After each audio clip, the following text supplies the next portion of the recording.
नमस्कार. आता आपण जी सिलेबस 1.2 आहे कंपॅरेटिव्ह एनालिसिस ऑफ भारतीय न्याय संहिता 2023 and the Indian Pinal code 1860 new changes जे भारतीय न्याय संहिता 2023 आणि भारतीय दंड संहिता 1860 याचे तुलनात्मक विश्लेषण नवीन बद्दल काय काय आलं ते आपण पाहणार आहोत. मित्रांनो, आज आपण जे भारतीय फौजदारी कायदा एक अत्यंत महत्त्वाचा आणि प्रत्येक कायद्याचा विद्यार्थ्यांनी समजून घ्यायलाच हवा असा विषय आपण त्याची अभ्यास करणार आहोत, त्याला जाणून घेणार आहोत. आणि जर का असे प्रश्न जर का परीक्षामध्ये आले त्याचे उत्तर कसे लिहायचे हे पण आपण जाणून घेऊ. तर तुलनात्मक विश्लेषण आहे. एक आपल्याला सगळ्यांना माहिती आहे की इंडियन पिनल कोड 18 जे 60चा आहे, जुनं आहे. आणि अजून नवीन जे आलं आहे आता भारतीय न्याय संहिता 2023 ह्याच्याबद्दल आपण जे तुलनात्मक विश्लेषण आता आपण करणार आहोत.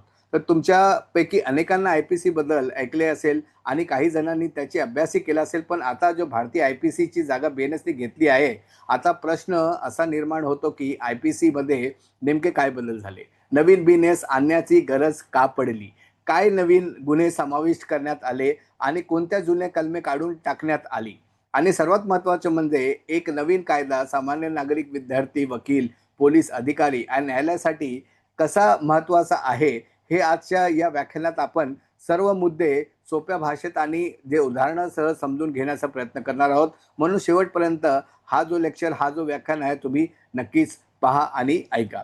चला तर मग सुरुवात करूया. सर्वात पहिले ह्याच्यामध्ये टोटल चॅप्टर्स जे IPC मध्ये किती होते, BNS मध्ये किती आहे ते आपल्याला जाणून घेणे गरजेचं आहे. मित्रांनो, तर कोणतेही पुस्तक समजून घ्यायचं असेल तर सर्वात प्रथम आपण त्याची रचना पाहतो. विद्यार्थी मित्रांनो, तसेच कायदा समजून घेण्यासाठी त्याची रचना समजून घेणे महत्त्वाचे असते. जर का आपण पाहिलं तर IPC मध्ये एकूण 23 प्रकरणे आहेत होती, टोटल 23 चॅप्टर होती. तर BNS मध्ये 20 प्रकरणे, टोटल 20 चॅप्टर आहेत. आता तुम्हाला वाटेल की प्रकरणे कमी झाले म्हणजे कायदा कमी झाला का? उत्तर आहे नाही. अनेक समान विषय एकत्र करून कायदा आणि सुटसुटीत करण्यात आला आहे.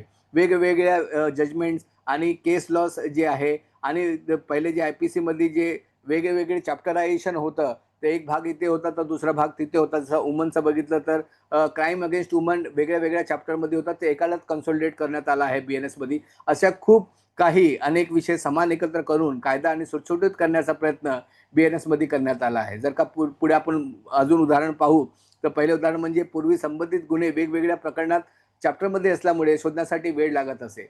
दुसरे उदाहरण म्हणजे की BNS मध्ये संबंधित विषय एकाच ठिकाणी मिळतात आता.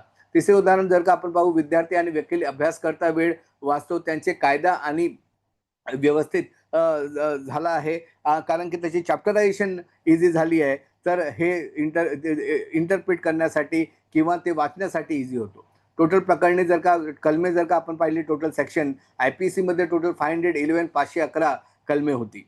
तर BNS मध्ये आता 358 कलमे आहेत. आपण एक विश्लेषणात्मक तुलनात्मक करतोय की जो तुमच्या सिलेबसमध्ये 1.2 मध्ये आहे, भारतीय विद्यापीठाच्या 75-25 पॅटर्न, जे FI LLB सेमिस्टर 6 आणि जे FI LLB सेमिस्टर 2 आणि TY BA LLB सेमिस्टर 6 च्या सिलेबसमध्ये आहे. आणि ते नॉलेज पॉईंट ऑफ व्ह्यू पण खूप महत्त्वाचं आहे. म्हणून आपण एक तुलनात्मक विश्लेषण आपण पाहत आहोत. तर BNS मध्ये जे 358 कलमे आहेत, आता तुम्ही विचार कराल की कलमे इतकी कमी का झाली? कारण अनेक जे पुनरावृत्ती होणाऱ्या तरतुदी एकत्र करण्यात आल्या आहेत. काही कालबाह्य जे तरतुदी होत्या, जे आउटडेटेड होत्या, काढून टाकण्यात आल्या आहेत. उदाहरणार्थ जर का आपण पाहू की समान प्रकारचे गुन्हे आता एका कलमाखाली आणले आहेत. जुनी आणि वापरात नसलेली काही कलमे हटवण्यात आली आहेत. सामान्य नागरिकालाही कायदा समजेल अधिक सोपे झाले आहे ना, तर तशी तरतूद जे BNS मध्ये करण्यात आलं आहे. महिला आणि बालकांविरुद्ध जर का गुन्हे आपण पाहिलं तर तुलनात्मक विश्लेषणमध्ये की आपल्या समाजातील सर्वात संवेदनशील घटक कोण जर का आपण विचारलं तर ते महिला आणि बालक आहेत. कारण की BNS मध्ये त्यांच्या विशेष प्राधान्य देण्यात आलात आहे म्हणून. आणि IPC मध्ये अशा गुन्ह्यांच्या तरतुदी वेगवेगळ्या ठिकाणी होत्या, वेगवेगळ्या चॅप्टरमध्ये होत्या. परंतु BNS मध्ये जे चॅप्टर 5 जर का आपण पाहिलं तर मध्ये महिलांविरुद्ध आणि बालकांविरुद्ध जे गुन्हे आहेत ते स्वतंत्रपणे मांडण्यात आले आहेत. जर का पाहिलं तर पहिले की महिलाचं जर विनयभंग करण्यात आलं, तर अल्पवयीन मुलींवर जे अत्याचार होतात किंवा स्त्रीच्या फसवणूक करून तिचे जे शोषण करण्यात येते, अशा जे वेगवेगळ्या गुन्ह्या वेगळ्या चॅप्टरमध्ये IPC मध्ये होत्या, ते आता एकत्र करण्यात आल्या. तर हे तुलनात्मक जे इम्पॉर्टंट विश्लेषण आहे. जर का अजून एक आपण तुलनात्मक विश्लेषण पाहिलं तर पूर्वी IPC मध्ये अटेम्प्ट, अबेटमेंट, क्रिमिनल कॉन्स्पिरसी वेगळ्या चॅप्टरमध्ये होत्या. आणि आता ते एकत्र करून की तुम्हाला प्रश्न पण असं पण विचारलं की एखाद्या व्यक्तीने की चोरी करण्याचा प्रयत्न केला तर चोरी पूर्ण झाली की नाही तर तो गुन्हा ठरेल का, ते वेगळ्या वेगळ्या चॅप्टरमध्ये होत्या. अटेम्प्ट वेगळ्या चॅप्टरमध्ये होत्या. क्रिमिनल कॉन्स्पिरसी, अबेटमेंट वेगळ्या वेगळ्या तरतुदी. आता ते एकत्र आणून त्याला सोप्पा करण्याचा BNS मध्ये प्रयत्न केला आहे. अटेम्प्ट म्हणजे काय, की गुन्हा करण्याचा प्रयत्न. अबेटमेंट म्हणजे काय, की दुसऱ्या गुन्हा करण्यासाठी मदत करणे किंवा प्रवृत्त करणे. क्रिमिनल कॉन्स्पिरसी म्हणजे 2 किंवा अधिक व्यक्तींना गुन्हा करण्याची कट रचणे. तर BNS मध्ये हे तीनही विषय चॅप्टर 4 मध्ये एकत्र करण्यात आले आहेत. जे IPC मध्ये वेगळे आपण तुलनात्मक विश्लेषण पाहतोय IPC आणि BNSचं. तर जर का आपण उदाहरण पण पाहिलं तर घरफोडी करण्याचा प्रयत्न करताना चोर पकडला गेला.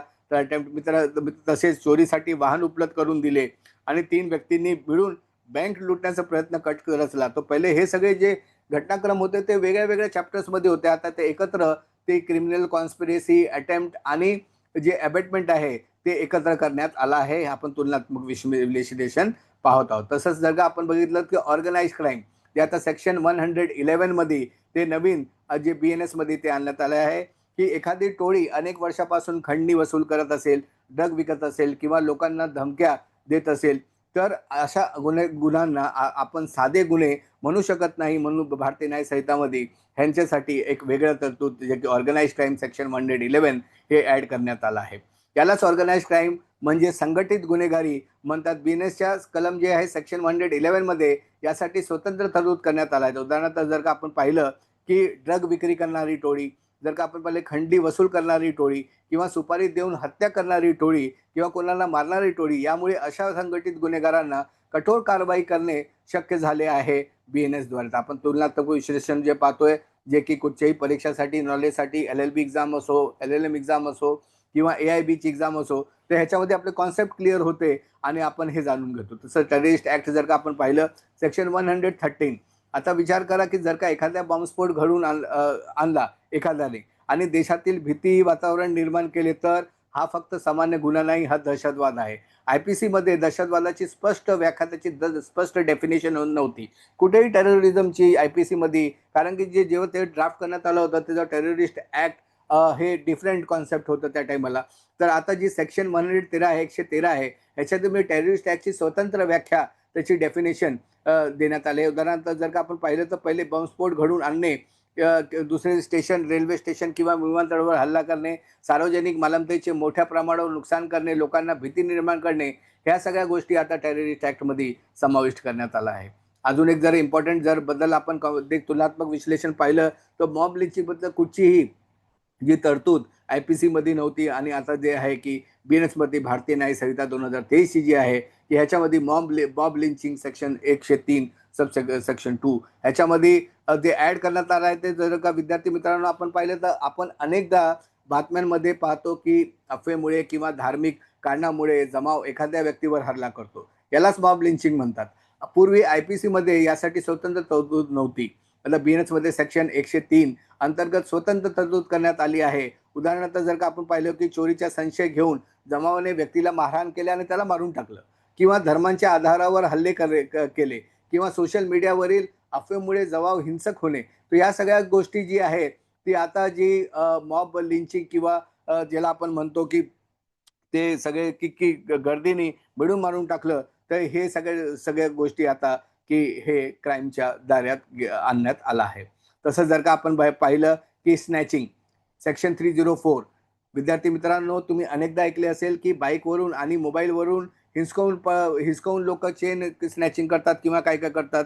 ह्या गोष्टी आता वाढल्या आहेत आणि किंवा गळ्यातील चेन खेचून पळाले, असे जी स्नॅचिंग म्हणतात. BNS मध्ये आता हा स्वतंत्र गुन्हा आहे. पहिले चोरी, दरोडा ह्याच्यामध्ये होता, तर स्नॅचिंग हा स्वतंत्र गुन्हा की मोबाईल कुणाचा हिसकावून घेतलं किंवा सोन्याची चेन खेचली किंवा हातातील पर्स हिसकावून नेलं, तर ह्याला आता गंभीर गुन्ह्याच्या मध्ये त्याला ॲड करण्यात आला आहे आणि त्याच्या जी आहे की स्नॅचिंग सेक्शन 304 मध्ये त्याला जे ॲड करण्यात आला आहे. आणि पुढे जर का आपण पाहिलं तर अजून एक जे आहे की हिट अँड रन केस, ह्याच्यावर जे ट्रक चालकांनी त्याची स्ट्राईक पण केलेली जर का आपल्याला लक्षात असेल तर. ही जी नवीन तरतूद अशी आहे की जर का पहिले काय असायचं, लोक ॲक्सिडेंट करायचे आणि तिथून पडून जायचे आणि ह्याचा मेन हेतू आहे हिट अँड रेस की ह्याला पनिशेबल आणि कडी सजा, ह्याच्यामध्ये जे तरतूद स्ट्रिंजंट पनिशमेंटची तरतूद ह्यासाठी करण्यात आली आहे की जेव्हा कोणाचाही ॲक्सिडेंट कोणीही करतो, ते अनहोनी असू दे किंवा लापरवाहीने असू दे किंवा हलगर्जीपणाने असू दे किंवा ते जाणबुजून करण्यात असू दे, तर सर्वात प्रथम जर का ॲक्सिडेंट करणारे तो तिथे थांबला नाही आणि त्याला हॉस्पिटलात घेऊन गेला नाही किंवा पोलिसांना कळवलं नाही, तर त्याच्यामध्ये खूप जास्त सजा आहे. आणि जर का त्यांनी हॉस्पिटलमध्ये घेऊन गेले, त्याची विचारपूस केली आणि लोकांना कळवलं, पोलिसला कळवलं, तर त्याच्यामध्ये गुन्हा जो स्वरूप थोडा कमी प्रकाराचा होतो. त्याचा मेन हेतू आहे की लोकांची जो जीव वाचला पाहिजे. तो hit and run case section 106 मध्ये हिट अँड रनची तरतूद करण्यात आली आहे. विद्यार्थी मित्रांनो, दररोज वर्तमानपत्रामध्ये आपण पाहतो की रस्त्यामध्ये अपघात त्याची बातम्या आपण वाचतो, टीव्हीमध्ये बघतो की हिट अँड रन केस खूप वेळा. आपण ती पुण्याची केस माहीत आहे आपल्याला की ते हिट अँड रनची जेव्हा मायनरने केलं, तर अशा प्रकारची पण अनेक वेळा अपघात झाल्यानंतर चालक जखमी व्यक्तीला मदत न करता घटनास्थळावरून पळून जातो. यालाच हिट अँड रन असे म्हणतात. आणि जर का मायनरला गाडी दिली वयस्कर, तर त्याच्या पॅरेंट्सना पण ते त्याची की आता सजाची प्रावधान ह्याच्यामध्ये करण्यात आलं आहे. उदाहरण जर का आपण बघितलं, तर कार चालकाने व्यक्तीला धडक दिली आणि मदत न करता पळून गेला, तर त्याला 10 वर्षापर्यंतची आणि त्याच्यापेक्षा पण जास्त त्याला की पनिशमेंट होऊ शकते. ट्रक चालकाने दुचाकी जे वाहन आहे त्याला धडक दिली आणि घटनास्थळून सोडून गेलं, की बस चालकाने अपघाताची माहिती पोलिसांना दिली नाही किंवा बीएनएसमध्ये अशा प्रकारची अधिक कठोर कारवाईची तरतूद करण्यात आली आहे. यामागे उद्देश स्पष्ट आहे की अपघातग्रस्त व्यक्तीचा जीव वाचवणे, रस्त्याची सुरक्षा वाढवणे आणि वाहन चालकांमध्ये जबाबदारीची भावना निर्माण करणे. आता आपण अजून एक पाहू, सेडिशन आणि सेक्शन 152. सेडिशन म्हणजे जे पुराणे जे होते ते की देशद्रोह, त्याला ते म्हणत होते. आयपीसी मधलं सेक्शन 124 आहे, ज्याच्यामध्ये आपण पहिल्या लेक्चरमध्ये पाहिलं की गांधीजी आणि लोकमान्य टिळक असे जे स्वातंत्र्य सैनिक होते की ह्यांना ह्याच्यामध्ये किती त्रास करण्यात आला होता. सेडिशन म्हणजे राजद्रोह आहे. खरं तर हे ब्रिटिश काळातील अत्यंत वादग्रस्त कलम होता, म्हणून हा शब्द सेडिशन हा काढून टाकलाच आहे. बिनेसमध्ये हे कलम पूर्वीच्या स्वरूपात ठरलेले नाही. त्याऐवजी देशाच्या सार्वभौम्य, त्याची जी सॉव्हरेंटी आहे, एकता आहे, अखंडता आहे, धोक्यात आणणाऱ्या कृत्यांना सेक्शन 152 लागू करण्यात आला आहे. त्याच्यामध्ये त्याची तरतूद करण्यात आली आहे. जर का उदाहरणार्थ देशविरोधी जर का सशस्त्र बंद घडवून आणला प्रयत्न केला, तर टेररिझममध्ये किंवा ते देशद्रोहमध्ये सेक्शन 152 मध्ये त्याची तरतूद आहे. तसेच देशविरोधी हिंसाचाराला प्रोत्साहन देणे, ह्याला पण आता जे पनिशमेंट आहे भारताच्या सुरक्षेविरुद्ध योजनाबद्ध काही जे कारवायांना मदत करणे, तर जन्य कार्य करणे, ह्याला पण आता पनिशमेंट आहे. तसंच आता जर का पाहिलं तर अजून एक वादग्रस्त जे आयपीसी मध्ये होतं ते अटेम्प्ट टू सुसाईड. तर काही जणांचं म्हणणं होतं की सुसाईड हा जो आहे की ती एक मानसिक आजार आहे.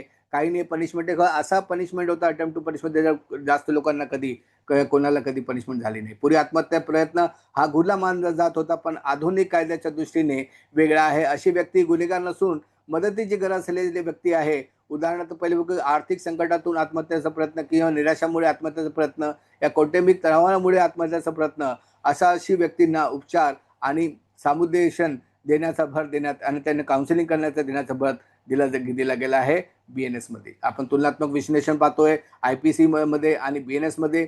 तर ॲडल्टरी, पहिले जे व्यभिचार होतं सेक्शन 497 मध्ये, ही पूर्वी व्यभिचार हा गुन्हा होता, पण आता बीएनएस मध्ये ही तरतूद नाही, हे काढण्यात आलं आहे. आणि खूप लँडमार्क जजमेंट आल्या की ही व्हायलेशन ऑफ आर्टिकल 14 पण आहे, इक्वॅलिटी पण आहे. तर म्हणून ॲडल्टरी आता गुन्हा राहिला नाहीये. पूर्वी ते व्यभिचार हा गुन्हा होता, पण आता बीएनएस मध्ये ही तरतूद काढण्यात आली आहे. उदाहरणार्थ पाहिलं की विवाहबद्ध संबंध किंवा वैवाहिक विश्वासभंग, घटस्फोटासाठी दाखल केलेले दावा, आज हे विषय प्रामुख्याने कौटुंबिक किंवा नागरी वाद सिव्हिल बनून हाताळण्यात आला आहे. तो डायव्हर्सचा ग्राउंड होऊ शकतो, पण तो क्रिमिनल ऍक्ट होणार नाही, अशी जे आहे की ह्याच्यामध्ये तरतूद करण्यात आली आहे. अजून एक तुलनात्मक आपण जर विश्लेषण करतोय बीएनएस आणि आयपीसी मध्ये, जो तुमचा सिलेबसचा इम्पॉर्टंट भाग आहे तो कम्युनिटी सर्व्हिस. मित्रांनो, जर का आपण पाहिलं तर शिक्षा म्हणजे नेहमीच तुरुंगवास असल्या पाहिजे असं नाही. म्हणून की जे रिफॉर्मेटिव्ह थिअरी आहे गांधीजी की पाप से नफरत करो, पापी से नहीं. तर म्हणून बीएनएस मध्ये कम्युनिटी सर्व्हिस संकल्पना आली आहे की जर का छोटी मोठी क्राईम किंवा फर्स्ट टाइम ऑफेंडर आहे, तर त्यांनी त्याची प्रायश्चित झाला पाहिजे. सार्वजनिक स्वच्छताची मोहीम काम करणे किंवा वृक्षारोपण करणे किंवा सामाजिक जनजागृती करणे, अशामध्ये अवेअरनेसमध्ये ती कम्युनिटी सर्व्हिसचं पनिशमेंट न्यू ॲड करण्यात आलं आहे बीएनएसमध्ये. तसंच आपण जर का पाहू की बीएनएसमध्ये आणि आयपीसीमध्ये नवीन काय आलं आहे, तर तुलनात्मक जेव्हा आपण असं विश्लेषण करतो त्या व्याख्यानामध्ये, ह्या लेक्चरमध्ये आपण पाहतोय की डिजिटल एव्हिडन्स, फॉरेन्सिक एव्हिडन्स ह्याला महत्त्व जास्त देण्यात आलं आहे. असा काळ डिजिटल आहे, म्हणून डिजिटल पुरावे महत्त्वाचे खूप वाढले आहे, तर की व्हॉट्सअप असो किंवा CCTV फुटेज असो किंवा ईमेल असो, तर पाहिलं तर आपण ह्या सगळ्या गोष्टी ईमेल, मोबाईल डेटा आणि सोशल मीडिया पोस्ट आज अनेक गुन्ह्यांना तपास करणे पुराव्यांचा आधार होतो. त्याचा जर निष्कर्ष जर का आपण पाहिलं मित्रांनो, BNSमध्ये सर्व महत्त्वाचे बदल समजून घेतले आणि organised crime, terrorist attack, mob lynching, snatching, hit and run, community services, digital evidence, forensic evidence यासारख्या नवीन संकल्पना पाहिल्या की जे BNSमध्ये ॲड करण्यात आल्या आहे. तसेच सेडिशन, ॲडल्टरी, अटेम्प्ट टू सुसाईड संदर्भातील बदल समजून घेतले आणि हे कसं की BNSमधून वगळण्यात आल्या आणि का वगळण्यात आला हे पण आपण आज हे तुलनात्मक विश्लेषणमध्ये पाहिलं. जर का परीक्षेमध्ये आलं असे प्रश्न जर का विचारले गेले LLB, LLM, AIB परीक्षामध्ये, तर तुम्हाला ह्याच्यामध्ये सर्वात प्रथम की जे जे नवीन ॲड केले, का ॲड केले ते लिहा आणि त्याच्यानंतर जे आपण आज लेक्चरमध्ये पाहिलं ते थोडक्यात ते लिहिण्याचा प्रयत्न करा. 1-2 वेळा जेव्हा तुम्ही ऐकाल तर तुम्हाला एकदम पाठ होऊन जाईल. म्हणून हे थोडक्यात सांगण्याचा झाला तर IPCचा हा ब्रिटिश इरा पनिशमेंट ओरिएंटेड लॉ होता. तर BNS हा modern justice oriented and victim centric आहे. यामुळे भारतीय फौजदारी व्यवस्था अधिक आधुनिक, अधिक प्रभावी आणि अधिक नागरिक केंद्रित बनवण्याचा प्रयत्न करण्यात आला आहे. धन्यवाद.